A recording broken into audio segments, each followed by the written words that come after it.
Peter, you already know Wanda from the Grove's Facebook.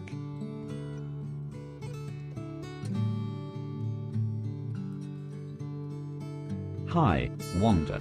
I enjoyed your artwork postings. Thank you. You're the guy who's always talking about Asian religions?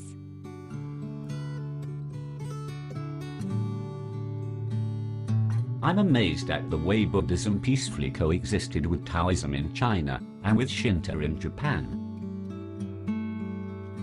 Seems simple enough.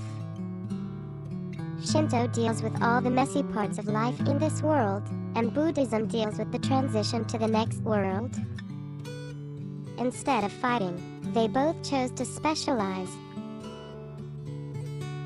Sort of like how Shinto shrines and festivals used folk art, but Buddhist temples had fine art.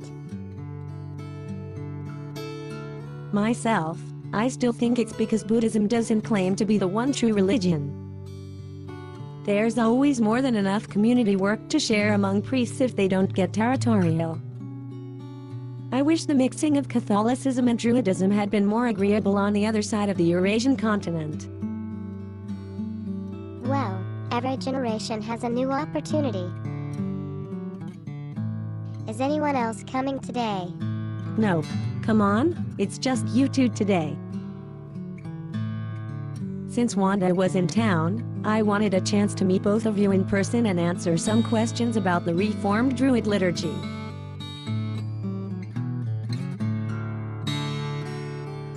I understand both of you have talked with Sarah and others about some of the basics of Reformed Druidism, right?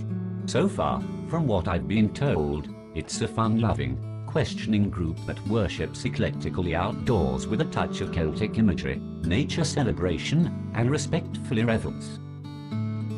It also avoids dogma, strong hierarchy, and doesn't do cultish things, like control its members, break laws, or animal sacrifice. And it's open to all religions. That's kind of our group in a nutshell. And we do have some nuts inside. You'll never get two druids to agree on the details. Since the Lunasaw Festival is on Saturday, why don't you ask some questions about it? Will you be leading a service? Yes, but it will be my last festival as Archdruidess. How will we know what to do? Well, just stay near a friend and do what they do. It's not a somber or formal thing. If you need to leave early, for any reason, just quietly pop out. Do I need to bring anything? I always tell people to bring a calm and cheerful disposition and an open mind. There will be a picnic, so bring some food to share.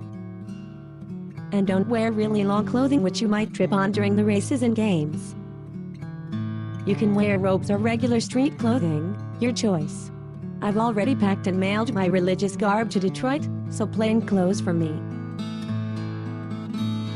Will you be using one of the Lunasaw rituals in the Arda collection?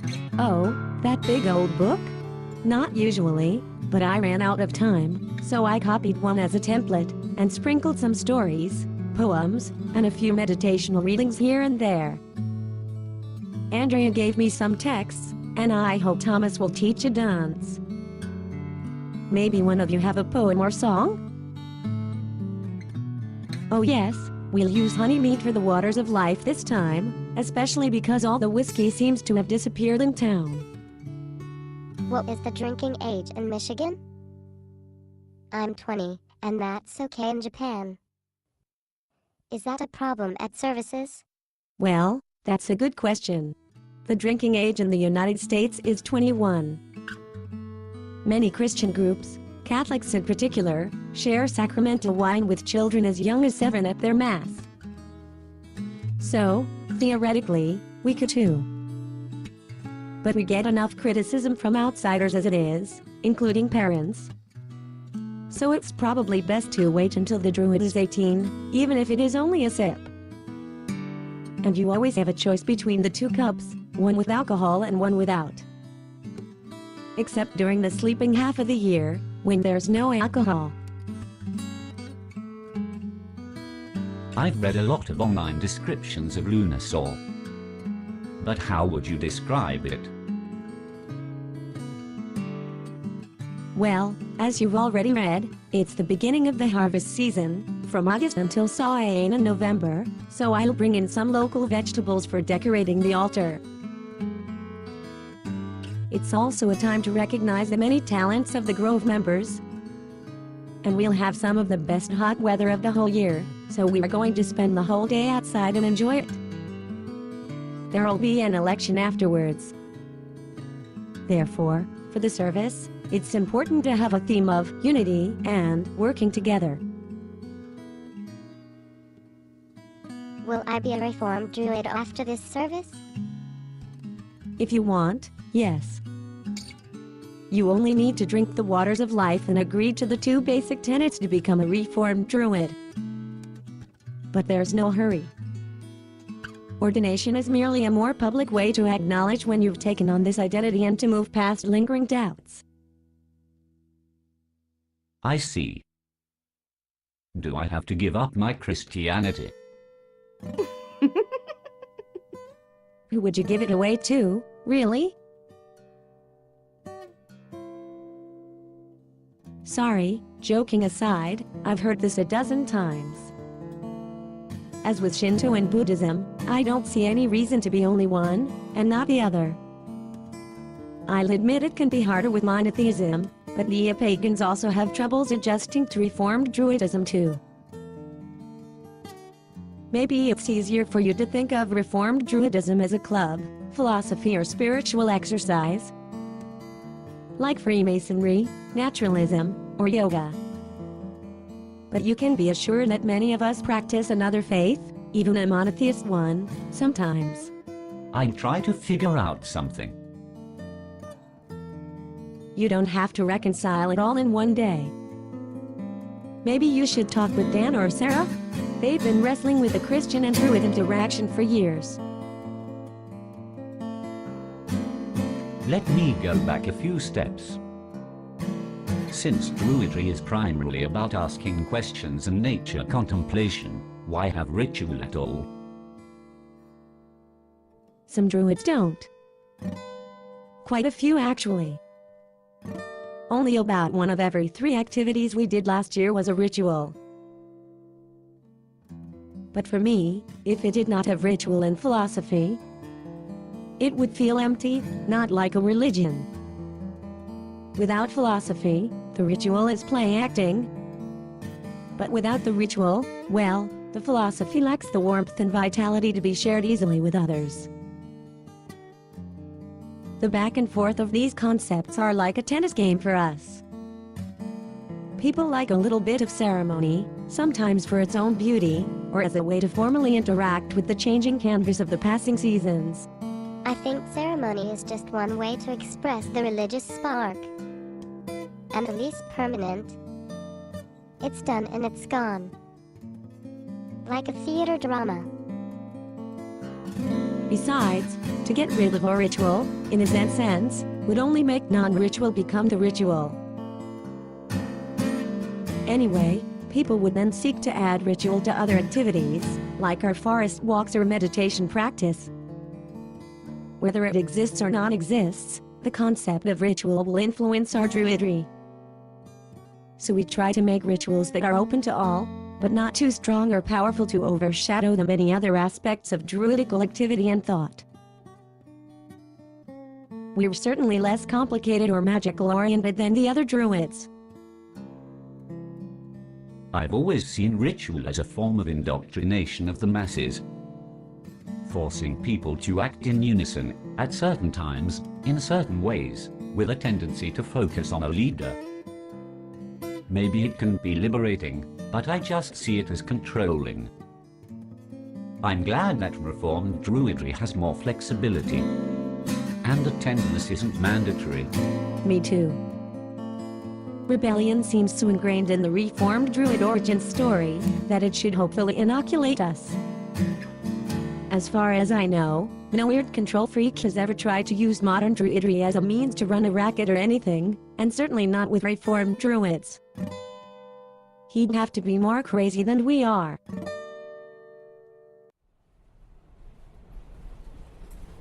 Alan, I am glad I could join you on your return train trip. Craig, you must call me by my new title. Alan is gone. Alan died a long time ago, when he was exiled from Ypsalantu, run out of America by the cops. All due to the hysterics of an uncaring woman named Sarah. Under the tutelage of our Canadian guest, I was reborn, enhanced, recast in the fiery furnaces of the very core of this planet. And so I shall be henceforth known as Zalan, with an X, not a Z, but an X, because that is much more mysterious. Master Zalan, a name that shall, in turn, mold the very face of the earth. My apologies, Master Zalan. How did the summer go? Well, as you know, being an evil mastermind is not innate, it must be learned. So I took some summer classes. Yet, I was greatly disappointed that the supervillain retreat was in fact mostly a writer's workshop. There were no actual criminal geniuses there besides myself. However, I learned a few useful tricks on dramatic flourishes, common villain mistakes. Picked a new evil moniker, Zalan, and new ways to torture heroes and cause mayhem and destruction. Lovely. Why is there dynamite on the table? Oh, that, just some leftover explosives. You see, those little bookworms criticized several of my schemes for world domination as impossible, outlandish, unfair, or boring. So during the class picture at the end of the summer, I blew them all to smithereens. All of them? Yes, I took the photograph, and they were all there. At least before the detonation. Smile everyone. Boom. Would you like to see it? You shouldn't have. I know, it's too menial. But I like to do things myself once in a while, just for good old time's sakes. I haven't lost the touch. Speaking of mass murder, have you gone through all the doomsday scenarios that I emailed you? Time's running out, and lengthy preparations must be made. Yes, decisions. Well, I was split between the last two scenarios. Either a devastating polar shift, or with the Great Homeland Revision. Moving the Middle East up to the North Pole would certainly cool regional tensions, and allow me to become a great warlord in the steamy Michigan tropics, expanding my power even as civilization collapses across the world. But such global cataclysms are just too messy, chaotic and dramatic for my tastes, just like the World War III scenario. My predecessors clearly wrote that such options didn't turn out well, as their video news clips also bear out in our archives. So, we'll stick with the more predictable Great Homeland Revision scenario. It is an intriguing, but comfortably sized plan. Very well, sir. It's my favorite. It's also the most humane.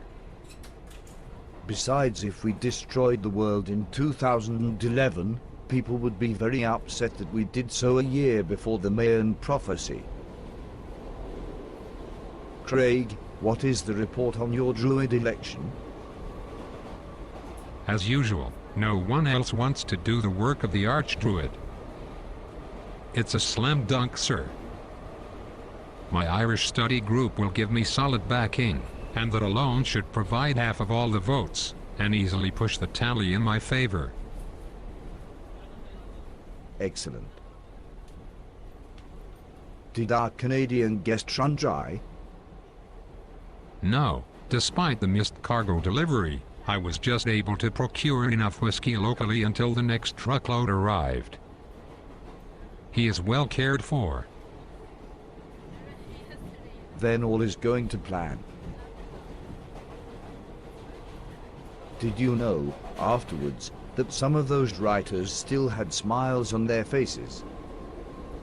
Died happy, if in pieces.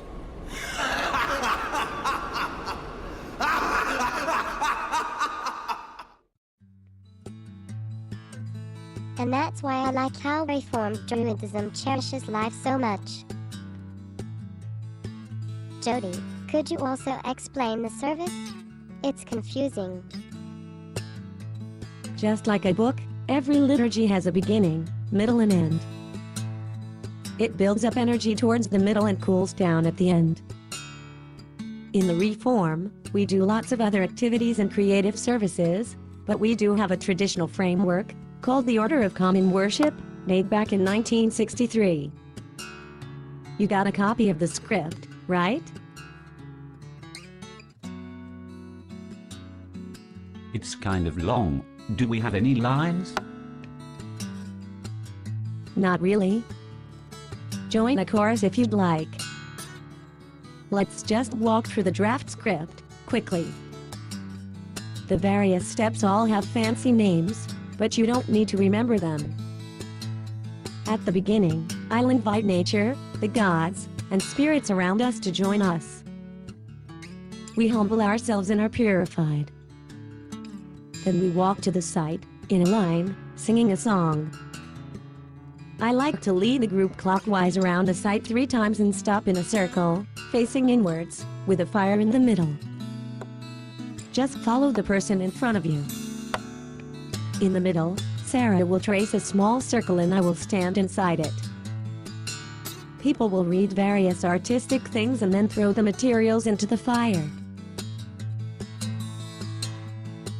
Why do that? That way the smoke will go up to the gods.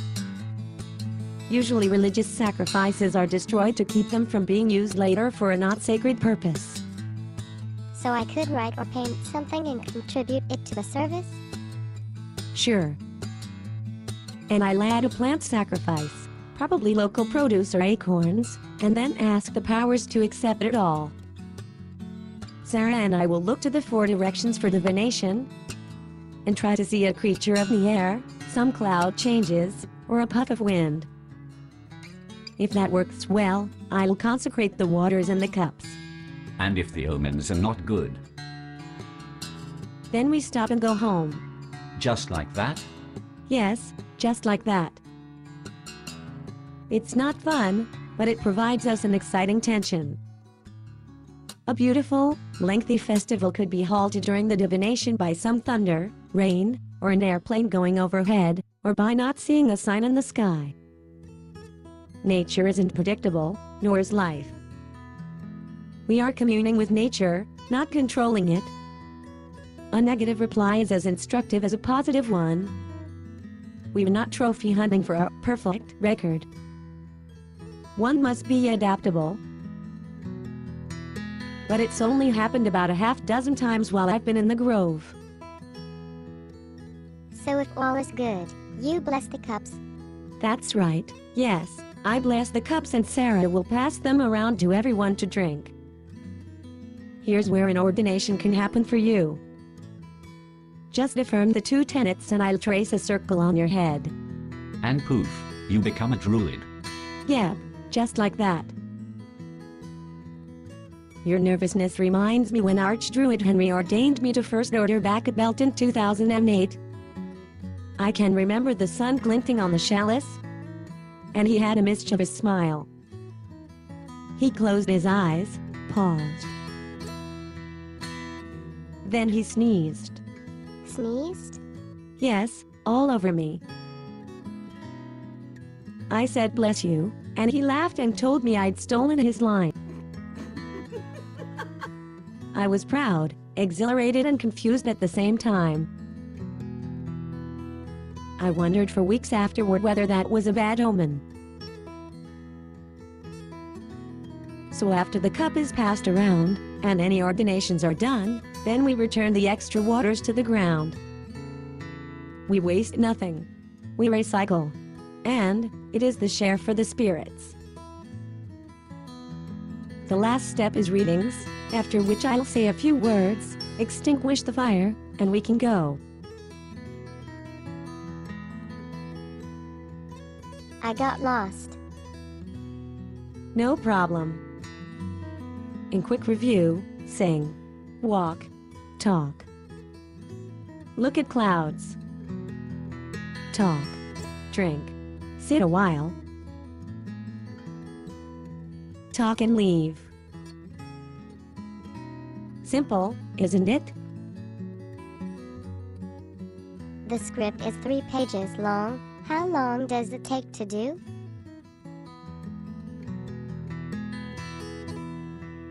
A regular service might take only 15 minutes. I've seen 5 minutes once in a hurry, but a fancy festival might take 40 minutes because of all the poems, speeches and ordinations. Any more questions?